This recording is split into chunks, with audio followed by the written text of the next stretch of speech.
Hello, I'm Aliana Cassandra Bautista from BS Criminology 4th year, dash 5. Today, I'm going to discuss the computer components.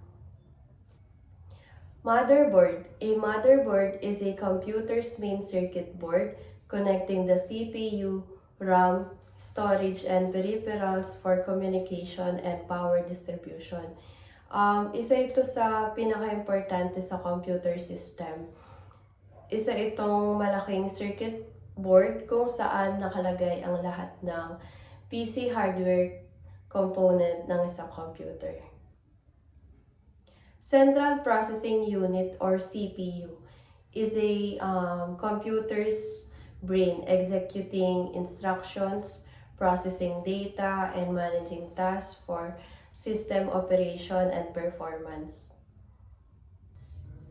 CPU fan cools the processor by dissipating heat, preventing overheating, ensuring stable performance, and extending the lifespan of the computer.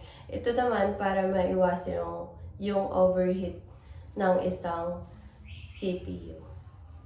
Random Access Memory or RAM is a computer's short-term memory temporarily storing data for quick access, improving speed, and multitasking efficiently.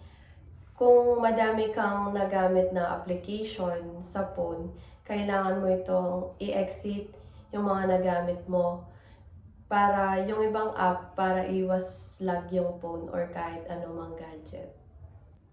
Graphics Processing Unit or GPU accelerates image rendering, enhances visual performance, processes graphics intensive tasks, and supports gaming, videos, editing, and AI computing.